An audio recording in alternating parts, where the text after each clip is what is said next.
On connaît tous un peu la vie de Moïse. On a vu des péplums peut-être, ou bien on a vu le prince d'Égypte, et puis on connaît l'histoire des Israélites libérés de l'Égypte, des 10 plaies. Voilà. Mais ce qu'on oublie dans l'histoire de Moïse, c'est les moments difficiles de sa vie, c'est notamment quand il tue un soldat égyptien qui doit fuir, il va être rejeté des Égyptiens et puis de son peuple. Quand finalement il est au désert et que ça dure longtemps, il se marie avec la fille de Jéthro et il doit attendre pendant tout ce temps.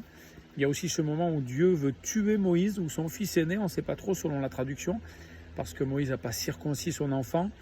Et tout ça, en fait, dans la vie de Moïse, comme quand il se retrouve devant la mer avec les soldats égyptiens et le pharaon qui arrive, ou encore au désert avec le peuple d'Israël qui murmure, tout ça sont des moments difficiles de la vie de Moïse et on les oublie. Nous, on voit le grand homme, l'homme extraordinaire, tout ce qu'il a fait, et on oublie que derrière ces grands personnages, ces grands croyants, eh bien, il y a toute une vie qui est façonnée par des épreuves et par des moments difficiles.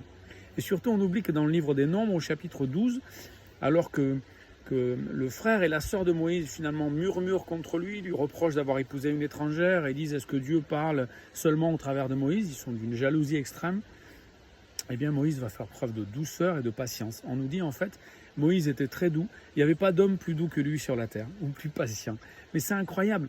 Dans un monde dur, on vit dans un monde dur, eh bien, la Bible est en train de nous dire que Dieu peut nous donner de la douceur et que cette douceur va toucher le cœur des autres. Et que ça ne nous empêche pas d'être un homme, un leader, d'être quelqu'un qui entraîne, quelqu'un qui a des convictions, mais avec beaucoup de douceur. Et certainement que la douceur de Moïse, eh bien, il l'a acquérie petit à petit, avec des épreuves, et parce qu'il a accepté ces épreuves, parce qu'il a surmonté ces épreuves, et parce qu'il a su réagir au milieu de ces épreuves-là.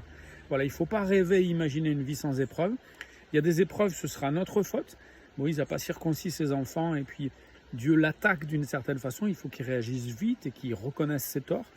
À d'autres moments, ce seront des épreuves que Dieu permet, et il faudra vivre dans ces épreuves-là la confiance et apprendre des choses. Voilà. Des fois, quand tu as une épreuve, on veut de suite qu'elle disparaisse. On prie le Seigneur pour que la maladie disparaisse, pour que les difficultés disparaissent.